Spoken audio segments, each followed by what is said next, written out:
Welcome to Everything Life Coaching, exploring the art, science, and business of coaching with your host, Noelle Cordeaux, CEO of Lumia.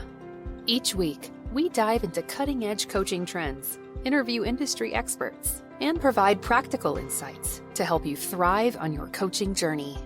Get ready to expand your coaching toolkit and transform lives, including your own.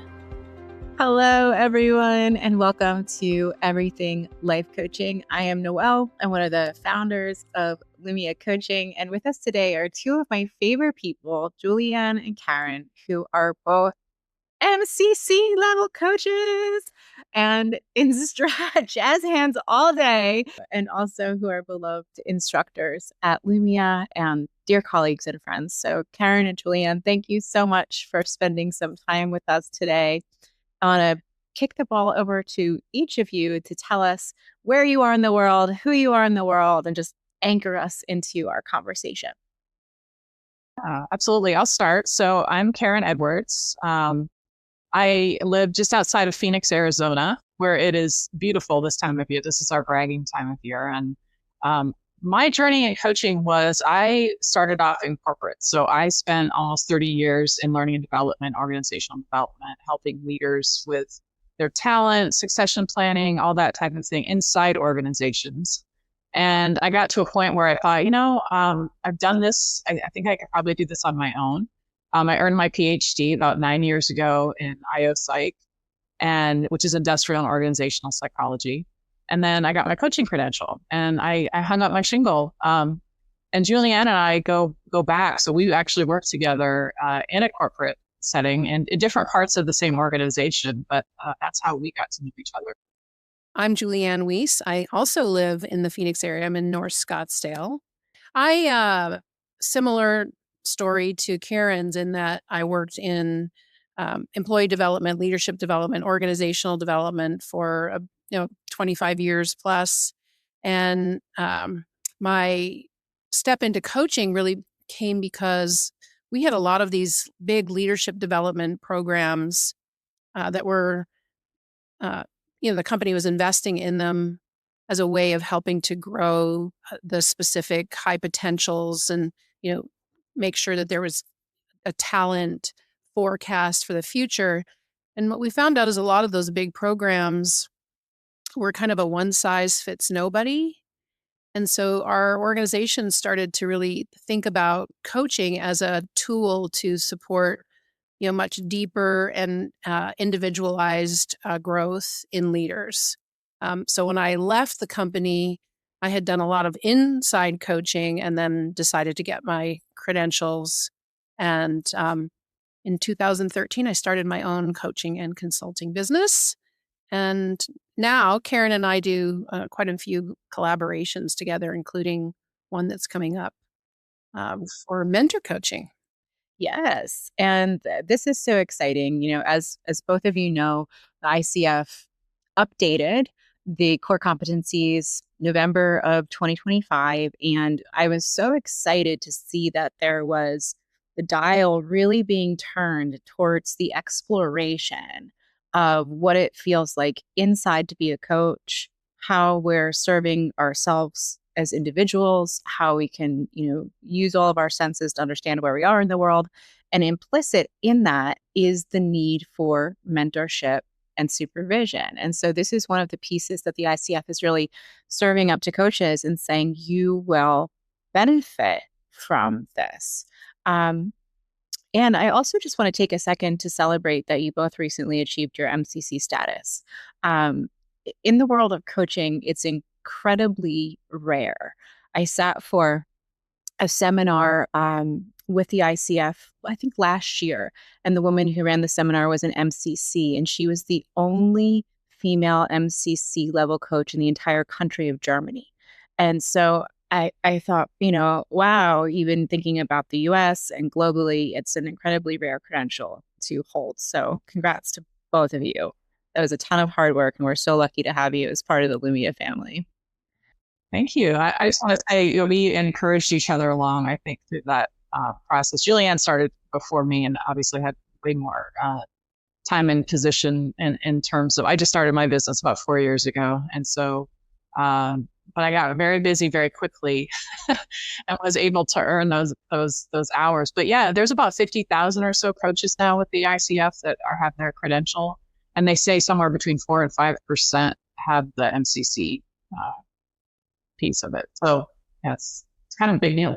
It's a huge deal. It's a huge deal. And, I think thinking about how mentorship, and especially working with folks who have gotten to the levels of psychodynamic awareness that both of you had, can be so impactful. When did coaching stop being something you did and start becoming something that's really embodied who you are? Well, I'll start, Juliann.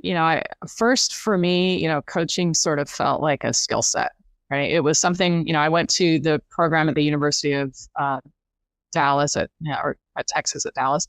And I sort of was trying to switch on and off the skills, right? I was trying to learn the competencies. And so I empathize so much with people who are going through the Lumia program, because it is a lot to try to incorporate. I didn't really understand what a coach was doing at first. I thought you were just giving advice and, hey, I've done all this stuff. That's great. That's mentoring or consulting. And there's certainly still an element of that in the work that I do. But over time, I noticed I didn't have to switch it on and off anymore. I had just started to integrate those skills, and I was asking questions deeper. I was listening. I was holding silence, even in my personal life. And so those skills just became part of my identity, and it really reshaped how I see people. And that's when I stopped practicing, and it just became how I show up. That's awesome. Juliann, how about you? Yeah. What got stirred up for me when you asked the question, Noelle, was this sort of letting go of ego and performance.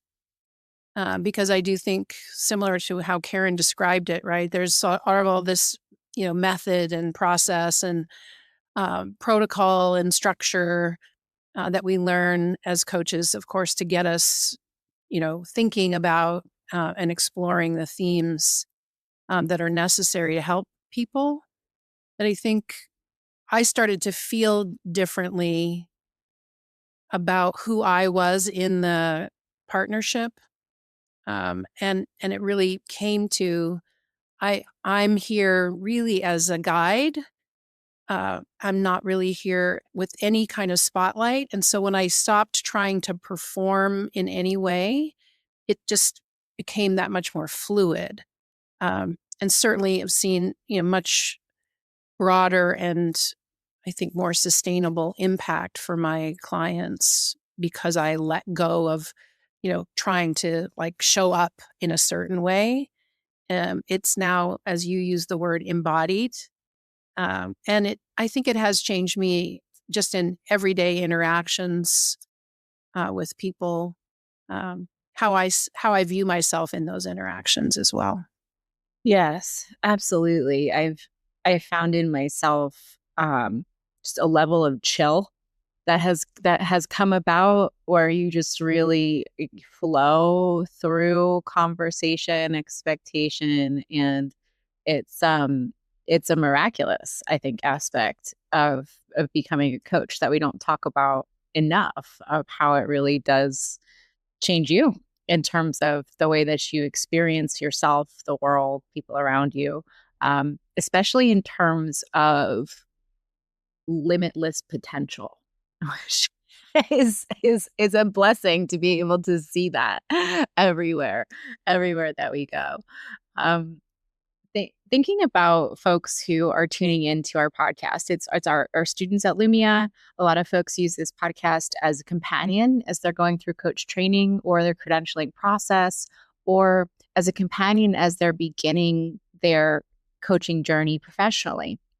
And Karyn, as you shared, it feels a lot like you're playing a piano with two hands. On one hand, there's the competencies, there's a skill set, and then there's the entire other side of the coin where you're working and you're figuring out your business and you're figuring out the application of the competencies as you're building in your levels from ACC to PCC to MCC, what surprised you the most about your own journey through the credentialing process as you were building your business and really kind of, it's been a crescendo? Oh, yeah. Yeah. It's a lot to take on all at once, in all honesty. And so I'll be vulnerable. When I first finished my program, the program that I went through trained you at the PCC level. And so coming out of the program, I was determined that I was going to have my 500 hours and I was going to pass my exam and I was going to go on and, do great things.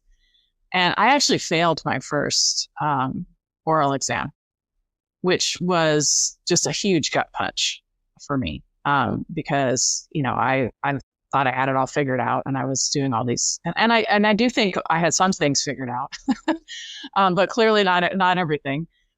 So I think for me, it went from really learning about the structure and the process and the ICF and their standards and competencies and ethics and guidelines and everything. But going from doing coaching to being a coach is a big difference. And what that switch was for me was noticing the client. So I was really into the process. And so when I got rid of that internal checklist and really started noticing the client, is what surprised me the most about how much I changed in terms of being a coach.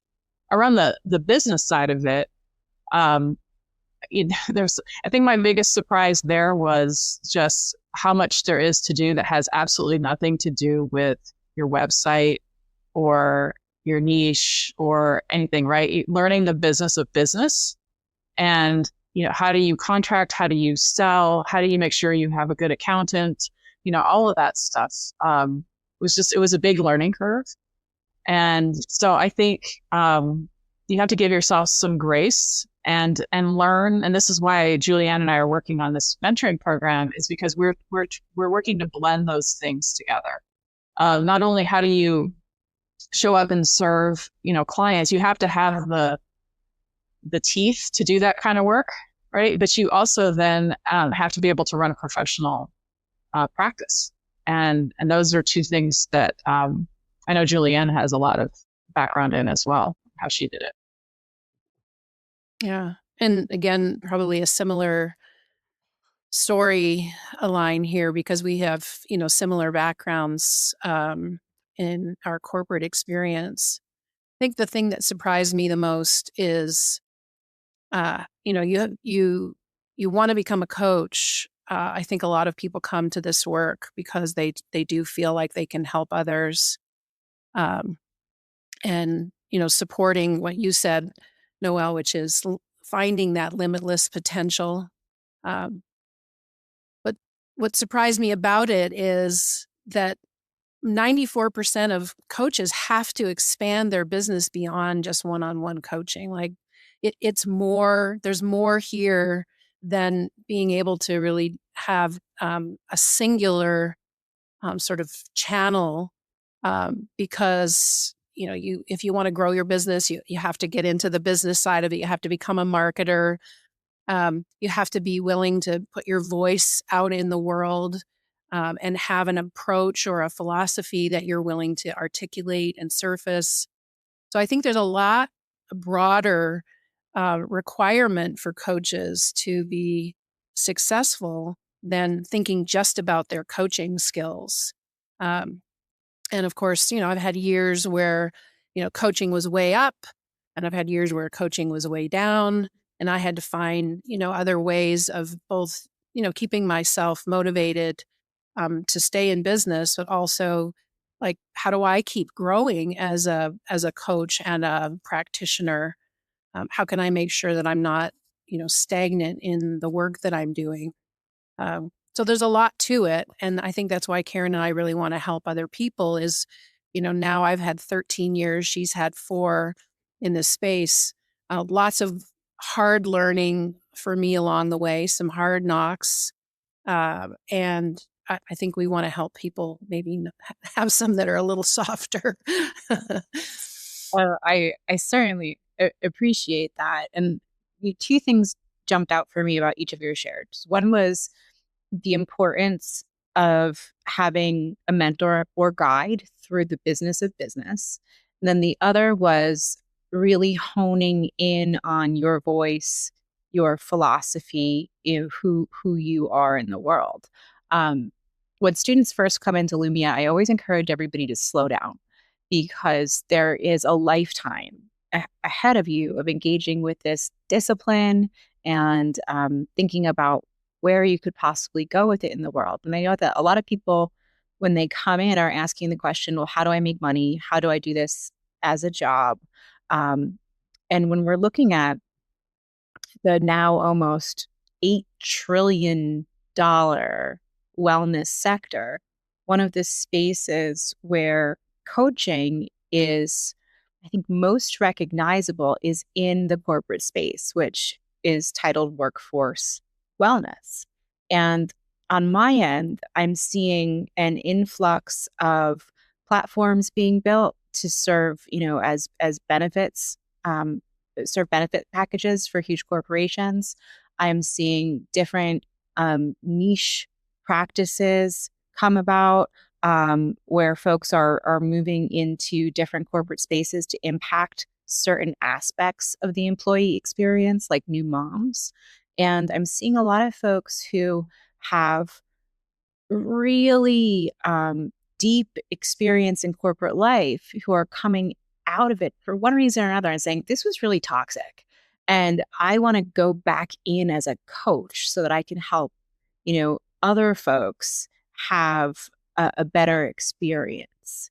And I think that, the reality of this work is that there's a lot of business to be had out there. There's a lot of opportunity for coaches, and marrying that business acumen, your philosophy, leveraging your network, figuring out the right place for you to work, who you are, who you want to be, is its own job, in a sense. So thinking about what the two of you bring to the table as mentors, can you tell us a little bit about, the benefit of walking beside folks who have done this? Well, I think one of the first things that get a benefit from us is we're now we've been through the credentialing process.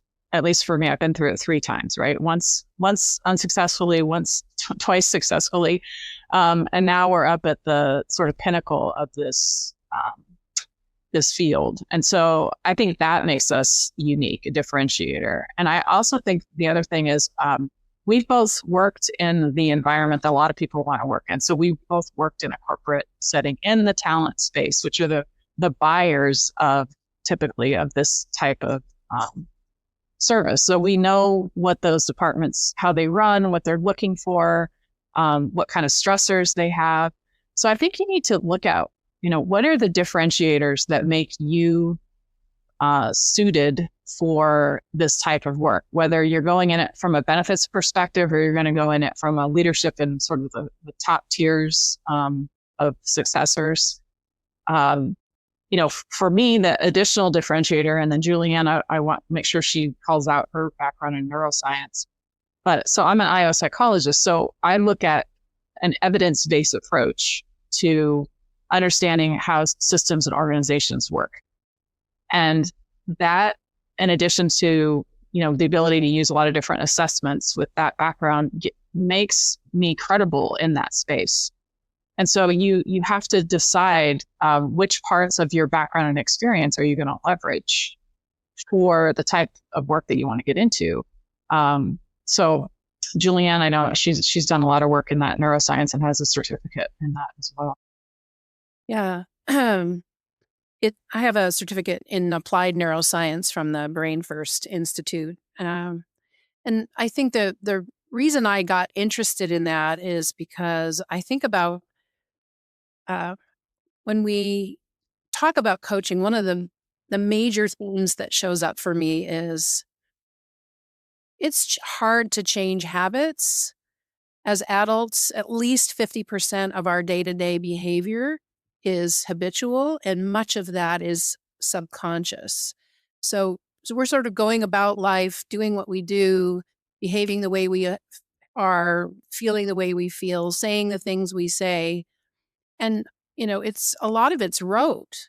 And to surface that and then be able to go, maybe I don't want to do these things, like to make it more deliberate and conscious and intentional is challenging. And when we understand a little bit about what's going on in the brain, it makes a lot more sense to people. So we could say also, hey, there's evidence to support why coaching is so powerful, why it can impact people in a way that not many other methodologies can.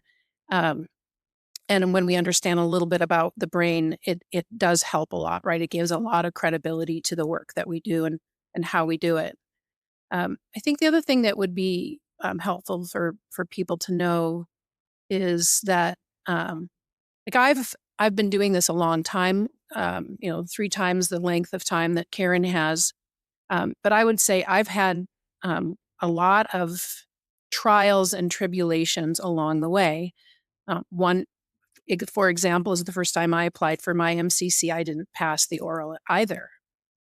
And I have to tell you that when I found that out, it was a blow of like unimaginary proportion at the time, because I felt like, gosh, I put in 13 years of this and had been studying and working and lots and lots of coaching hours, right? 2,500 plus coaching hours. And then having to go through the process a second time, the first few months of that was incredibly difficult for me. But I learned so much having to do it again. Now, when I look back, I'm so glad it happened, because the feedback that I got for why I didn't achieve that goal was exceptionally helpful eventually, right? Like when I stopped having my ego broken over it, and I looked at it more objectively. But to add to that, just the fact that I've been in this business, in this space for that long, survived the pandemic by, making some pivots, sort of watched the industry change and grow, over that period of time. I think that one of the ways I really want to help new coaches is just to sort of make the journey for them more fluid. And so I do think that I can really help, along with Karyn's um, partnership, just to get people through so that they don't have it quite as many bumps or obstacles. I mean, that's the dream, right? That's the dream for all of us is to have smooth and happy sailing and prosperous and plentiful coaching opportunities. And as I'm listening to you both, what's striking me isn't this just the reality of long-term goal accomplishment? That there are bobs and weaves and ups and downs and, so many different chapters that give us riches that we didn't know they would yield. And as I'm thinking about the different spaces and places that folks go to when they say, I want to move into corporate coaching. Yes, it's the one-on-one. Yes, it's the business. It's our personal philosophy, who we are as humans. And then there's also the reality of the world, where you're in an organization with different people of all different backgrounds. There's behavioral nuance, there's power dynamics, there's executive presence, there's personal branding. And as coaches, those are pieces that we individually need to be aware of, and also be aware of for our clients, and understand, the 360 environment. And when folks come to office hours, sometimes where I see the stuckness and the questions is, I don't know how to leverage this space between me being a coach, the client being the client, and then the stakeholder having their own expectations. And then there are all of these other personalities that factor into the equation. of, the client saying, do you have any time management tools? And the coach is saying, I think it's a lot more than time management, but let's, ask some good questions. I know that both of you have an extraordinary amount of experience navigating all of that. How did that experience blend into how you structured your mentor program? I may have to think a little out loud on this one. What comes up for me when you ask that question is this is one of the biggest challenges I have found is when you have a stakeholder who pays for the coaching, and then you have a client who is often told by the stakeholder, you're getting coaching. And as you described very aptly, Noelle, sometimes what the stakeholder wants and what the client wants are not the same things, and their expectations of what they're going to get out of coaching are different. And I found that almost always that's a train looking for a place to smash into. And we have to do a lot of things to help us change that dynamic. So, for example, when the stakeholder says, this is what I want to have happen, this is why we're getting this person coaching, one of the first questions that I ask is, does the client know that? Has that feedback been delivered in a very clear and frequent, consistent way so that when they come into the conversation, we are on the same page. And if I have an inkling that that's not the case, I would bring them together so that we can have a conversation with the three of us so that some of these things can get cleared up. So as far as where mentoring goes, I think this is what Karyn and I want to help people do is understand some of these challenges, some of these dynamics, and some of the pathways we've taken and found very helpful in trying to not have some of those challenges come up. Sometimes it's bad enough that I actually will refuse to do the work. If we've got, a big disparate sort of pathway in the minds of the client and the stakeholder. And in some cases, the stakeholder says, we want to get this person coaching. And the client says, who needs coaching? My boss, not me. Those are, they're just problems looking for a place to happen. And so I do think there's a lot of opportunity for us to clarify, here's some steps to take along the way when you have some of these challenging dynamics. And I would just add to that, I think it's all in how you, to me, there's sort of like a bullseye, right? There's the in the center is the core relationship that you have with the client and the deep work that you're doing in coaching.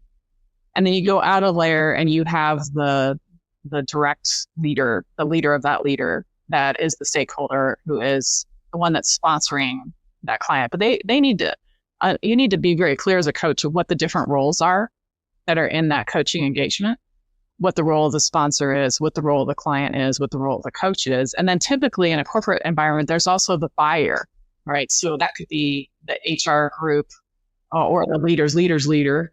That also, and those are all that stakeholder management is extremely important in terms of how you set up what people should expect at the beginning. And so I find a lot of it is if you don't have a really good contracting process and explaining and taking the time up front to explain how coaching is going to evolve and what you're going to be working on. And also, again, going back to what is your differentiator as a coach? What are you there to do? What are you there to not do? How do you blend coaching and consulting? And knowing that the ICF is really more about we're getting credentialed in pure coaching. But a lot of times in a corporate setting, you're also doing some consulting. And so I always tell students that wrestle with this. Sometimes that's the resistance that I hear when I'm working with students is this person just doesn't know. I need to just tell them, what they need to do. And So that's fine, but you need to take off your coaching hat and you need to put on your consultant hat and be clear that which role you're playing. And the other thing is learning non-directional coaching is something you have to learn. That's what the ICF espouses, is not telling people what advice or direction. But if you never learn that skill, it's like a light switch. You can't turn it on if you've never had the ability to never learn it. So you have to be able to learn that first, and then you can always go back. Everybody can give advice, right? But not everybody can coach.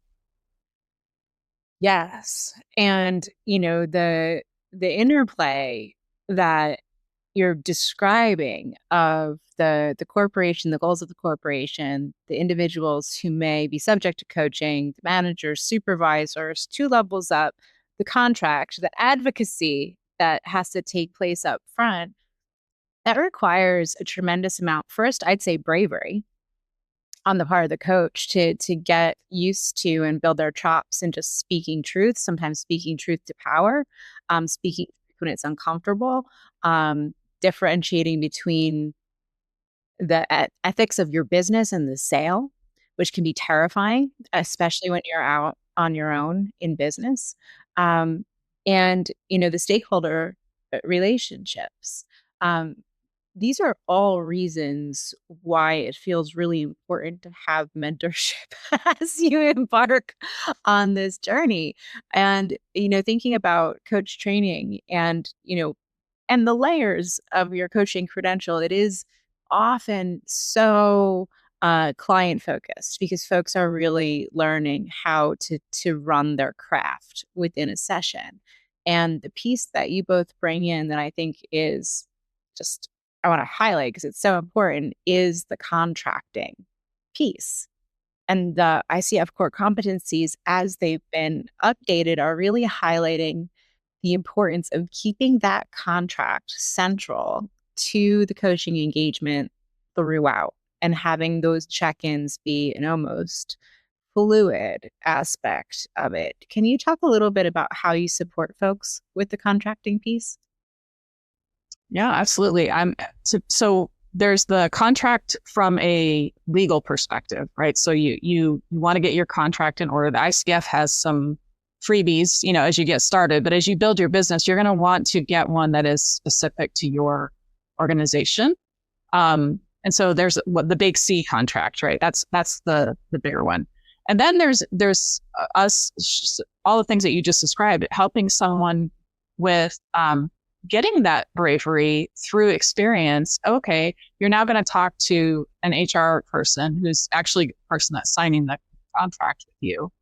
But there's a lot of questions that you haven't had answered. And I can tell you, and I know Juliann can too from experience, is you want to take the time and get all of the things set up in advance. And so working with us, we can tell you about the cost benefit of saying no to a contract, because it's going to take so much of your time and energy and effort later on to clean up things that weren't clear early on. And the emotional distress that you go through as a coach when things don't, turn out the way that you had hoped, or that everybody was on different pages and there wasn't clarity. So taking the time to get organized, we've both been there, we've done that, we've learned, and we can share that with folks who've never either had limited experience or maybe have only been an internal coach, of what's different about that and why you might want to say no sometimes to certain engagements, even as hard as it is. And everybody's, trying to make a living and all that good stuff. But just sometimes you got to say, no, it's not the right fit for you or your business. Yeah. And I'll just add that the check-in piece is so critical. I have, I think, a couple stories that I often share in the mentoring we do with the Lumia students, Noelle, where I just talk about, sometimes the stakeholder, the buyer says, no, I don't want check-ins. I don't need a check-in. Until, of course, something comes up, and then now they want to check in, and they feel sort of in retrospect like, well, I thought you were going to be working on this. And of course, because our conversations with our clients are confidential, we can only ask the client do some reporting on how the coaching is going for them. And we can only report thematically, no specifics whatsoever, as long as the client knows in advance, hey, when we check in, it's going to be thematic. Um, we're paying attention to all of those, very important ethical considerations.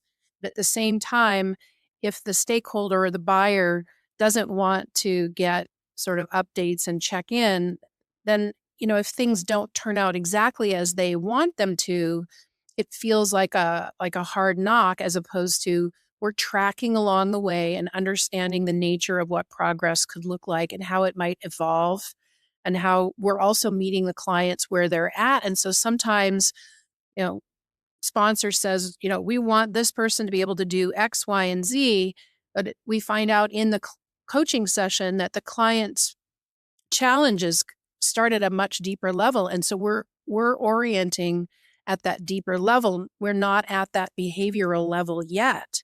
So I do think it's important, as Karyn is saying, to have the chops to have a conversation with these buyers and say, it's very important that we are aligned and that we move in, a path where we're checking in, we're having conversation again in a confidential manner that's necessary, but also so that they aren't surprised by anything that may or may not happen as the coaching moves along. Yeah. And the work of setting up effective feedback loops is no joke. It is, its whole own art form. And I appreciate the complexity of it very, very, very much. And it's something that it's I think if I'm really zooming out and saying, all right, if we're thinking 20 years from now, what is going to have been the benefit of coaching impacting so many organizations during our time, because it's really ramping up. It would be the feedback loops, and it would be the sensitivity and the lens into what people are actually experiencing beyond these ideas of like, just make the humans do the thing, um, which I think is the old way that's hopefully ending as time marches on. Something that both of you said early on in our conversation struck me was that one of the things that propelled you both to the levels of mastery that you're at right now was the relationship with each other and having that table to sit at with another smart person or other smart people and have these conversations around, well, what have you done? What has worked? How do you really do this? And kind of dumping the life Legos out and seeing what's there. And thinking about a mentoring program, I imagine that one of the most tremendous values there is for the people who come into the program to have that table to sit at and to have that partnership, not only with both of you, but with each other. So what's it like in a cohort of group mentoring? What can people expect? Yeah, I can start. Maybe I'll begin with one of the reasons why Karyn and I have successfully collaborated on many things is because we do meet with some degree of commonality, and we also, I think, have a really nice sort of blend of skills and ideas. Like Karyn, in my opinion, is very analytical. She's very detail oriented. She's like super smart and technical. And I think my skill set is much bigger picture. It's more of a vision and strategy, and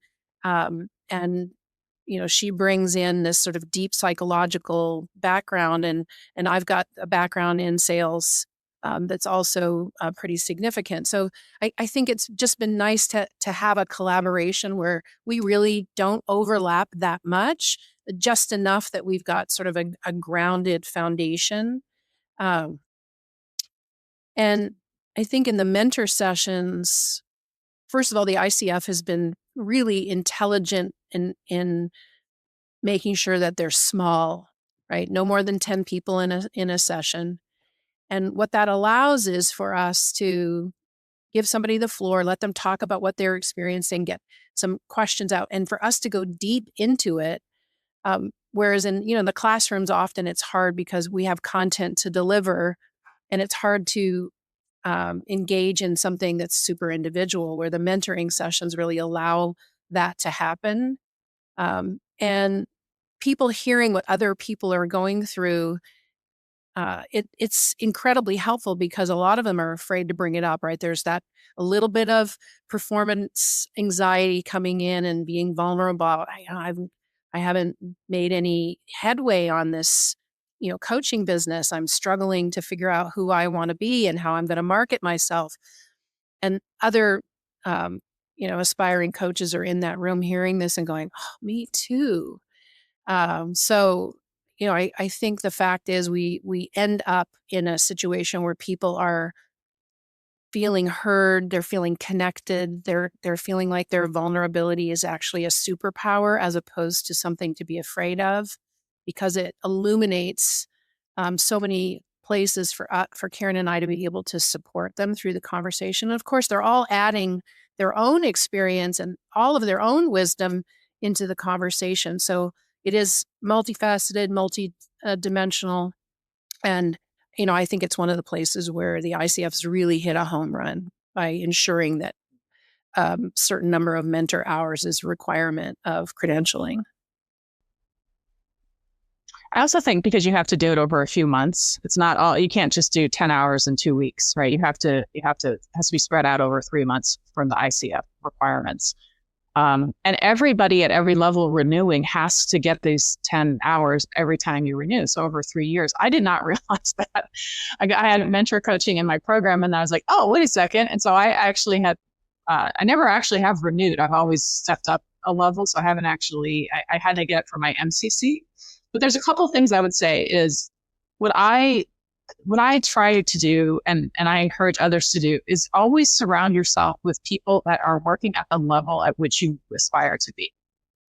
So if you're an ACC or you're not credentialed yet, start working with an MCC, because you're going to be practicing at a different level than you would be if you surround yourself with other ACC level coaches, which is great, right? But the ICF clearly outlines what the performance and what the demonstration is like at each level. So that's one tip that I have. And so working with Juliann and I, you're going to hear feedback that is going to move you to the PCC and or WISPs of the MCC level, because that's our experience. That's the place in which we operate from. So I think there's a huge benefit to that. And coaches also observing, mentoring, and coaching at that level to other people. So not only the feedback that you get as an individual coach, but what you hear and learn from other people as they're going through the experience as well. Yeah, absolutely. And, what comes to mind for me is how the existence of being a coach is such a layered and ongoing process. At Lumia, folks come in for essentials, which is the certification piece. You're learning the theory, the concepts, positive psychology, business fundamentals. Get into signature, and we're walking you over the bridge from learning to performance. And then it doesn't stop there. Even if you're staying at the level you're at, Karyn's right, you do need those 10 mentoring hours each time you renew alongside continuing education. And the new emphasis on the importance of mentorship feels to me like, beyond a learning space, it's really a personal workshopping space where you have the room to define for yourself in the company of other smart people, where do I need to go and who will I be when I get there? And that's the great choose your own adventure story of this work. Our students are so lucky that when they're first coming in and they're at the, pre-credentialing level, they get to work with each of you as mentors in our program. And I know that you've taught thousands of students, mentored hundreds of students. What do you see as the biggest blockers? Because you have such a data set that keep folks back both from mastery and from really making that leap in their businesses. I think what I see holding people back is this idea around resisting non-directive coaching. That I have to have the right next question, the most powerful question ever invented to respond. And I'm so in my head about whatever that is, that my presence evaporates. So I think that's probably the biggest thing that I see is coaching is partly, yes, there are demonstrated competencies, and that is something that you have to learn, which is why the ICF has the hour requirements that they have, because the more reps that you put in, the more you get rid of that performative aspect, and you're really demonstrating, is the word I like to use. You're demonstrating these competencies, but you don't have to be perfect at it. And so I think that's one of the bigger pieces from developing as a coach. At some point, you sort of have to put that shield down and just say, okay, I'm embodying a coach, and there are questions I'm going to ask that aren't going to come out perfectly, and that's okay. But I'm working towards that next level of demonstration that's needed. I think from a business perspective, this is, I mean this with all the love in the world, but I think the biggest issue I heard for a long time was people worried about their website. I have not gotten one piece of business from my website. It's like a business card. You should have one for credibility, but don't put so much work. I mean, unless that's, I know some people are social marketing gurus, and maybe that's just not me, but I find that people spend an inordinate amount of time worrying about the tech stack that goes along with coaching, as opposed to mastering the competencies of coaching. Because in the moment, you got to have that down. Nobody's going to care about your website when you're face to face with a client. Yeah. I would echo everything that Karyn said, and I'm gonna add to the business side because of my background in sales. Two things that stand out for me. One of them is, and you talk about this all the time, Noelle, right? That people come with the story, and then their story is gold. And so the way the person that's showing up, wanting to become a coach, they have to recognize that all of their life experience contributes to, how they're going to be in the world and show up. So when they start thinking about niches and selling and getting new clients, I think a lot of that stuff gets warped. And there's a lot of distorted narratives that exist about what that looks like. So one of the things I would always want to share with new coaches is that the network that they hold right now is the most fruitful ground for getting clients, not spending a ton of money on marketing and trying to get leads and all of that stuff. It's just noise in the background. There may be a time when in the future for coaches when some of that kind of marketing might be useful. Like, for example, if they start doing some workshops or other forms of this type of work. But the network that they hold now is the network that will support them the most. And so I do think that a lot of people sort of get caught by these bright, shiny objects of things going by them, thinking that that's how they're going to build their business. It's not how I built mine. It's not how Karyn's building hers. And I don't know any successful coaches who have spent a lot of money like on things like fancy websites or buying marketing leads and done well for themselves that way. So I think we really want to help people understand like where business truly can get generated and where to put their time and effort. And if they were going to spend money on marketing, what does that look like so that they can get some return on investment for that? Hallelujah. I mean, you were preaching to the choir on this one.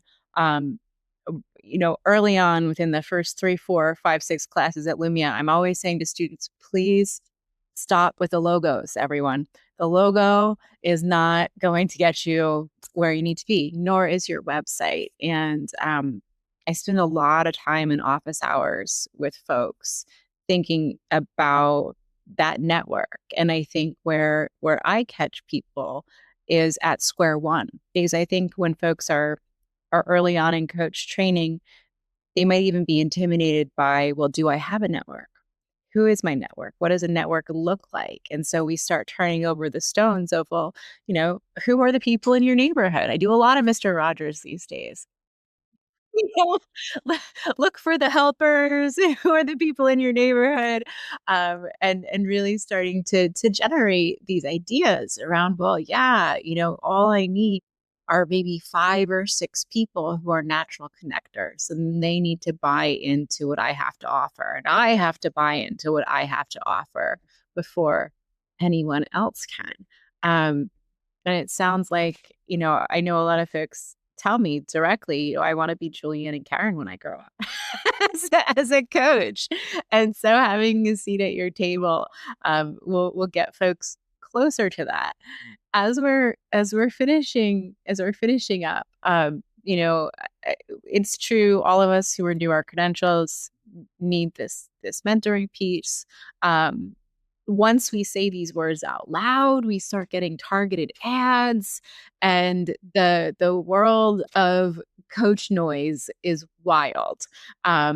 So I'm a fan of real relationships, personal relationships. Everybody who's part of our community, who listens to our podcast, has met both of you before, talking about various wonderful topics. But when we're talking to, everybody, what really distinguishes your program from other programs, and what questions should people be asking? Yeah. Well, I think one of the things that we are both working in corporate with corporate clients. So that's one of the things that's very specific about our program. It's not that we don't welcome people that aren't, or that wouldn't necessarily go down that path, but just know that that's where our background comes from. And we're going to be focused on how do you work in that type of environment. So I think that's a differentiator. I think the other thing is you should ask yourself is, who is mentoring you? Right? What is their experience? At what level have they achieved? Because you want to make sure that the program that you're going into is at least a PCC, and ideally a MCC. So you've got 2. You've got 2 of us in this first one that we're running. So ask yourself that question. I think, how much real world experience does your mentor coach have? And then, is it evaluation focused? Is it development focused? Are they focused just on getting you through the check marks that are going to get you the call oral exam? Or are they really developing you as a coach? And we claim to do both, right? We will help you. I'm in the training process to become an evaluator. And so we have that extra insight on, obviously we can't disclose all of it for the ethics of holding those positions. But knowing that we have that experience, I think also differentiates us.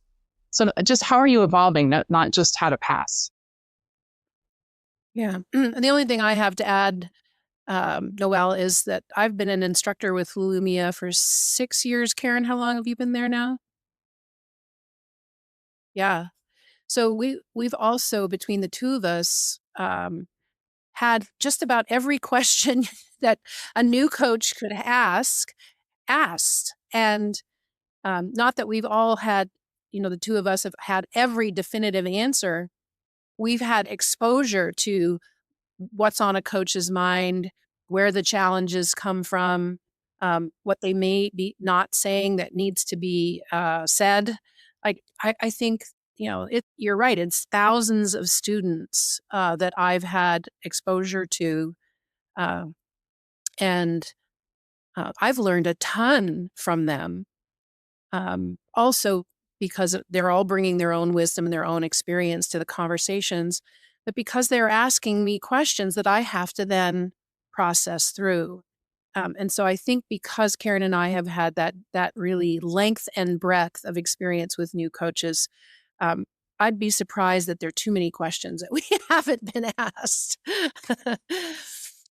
Yeah, I love that. And something I'm seeing on my end is that the questions keep evolving. as the space, I think we're at this inflection point as an industry, and I track this obsessively. Pre-2020, most people had heard of coaching and thought, okay, coaching, cool. Post-2020, most people grew to associate coaching with developing the life you want to live, purpose and meaning. And most people on planet Earth have now said, I'd like to work with a coach one day. So this discipline is skyrocketing, and life is getting ever more complex, especially within the landscape of work environments, and coaches are being called in more and more. So we're just going to see this ballooning. And I think we're at a point in the industry where we all kind of need to hold hands and say, okay, let's catch everyone so that we can do the work that we intended to do when we set out on this path. Because I think that every single person who's ever wanted to become a coach has had a really personal reason for wanting to do so, whether it's your talent or your experience in life or the impact that you want to create in the world. It's deeply personal. So I love that a huge part of how we get people going is through mentorship, is through mentoring programs, and through, really intentional groundwork to get people up moving and serving people ultimately. This has been such an awesome conversation. Thank you both. When does your next cohort start? So we are starting April 2nd. And so we have an early bird pricing for Lumia that you'll see the details through March 2nd. And yes, so we're looking forward to it. We only have 10 spots. So if you want to be involved, make sure you sign up quickly. Yes. And where can folks find you? Right. So we're both on LinkedIn. As well as we both have our own websites. So mine's abloomconsulting.com. And Juliann? Mine is actually in the process of a refresh because my book is about to be published. And so once my book is out in the world, my website will be back online. Awesome. And I'm excited for, Juliann 3.0 speaking gigs. Oh, the whole nine. That's awesome. But thank you so much for taking the time. This was such I think a really important conversation, especially as people are asking the question, how do I really do this? And this is one really concrete, tangible next step that people can take to answer that question. So such a pleasure. And we will see you, of course, inside of our classrooms, but we'll see you next time here. Thanks so much, Noelle. Thanks for listening to Everything Life Coaching. If today's episode has inspired you to take the next step in your coaching journey, I invite you to explore what Lumia Coach Training has to offer. Our comprehensive coach training program can help you turn your passion and gifts for helping others into a thriving career. Ready to learn more? Book a no-obligation call with our admissions team today. Just visit lumiacoaching.com/everything and click on the Book a Call button. We'd love to hear your story and show you how Lumia can support your coaching goals. And if you're waiting for a sign to take the next step, this is it.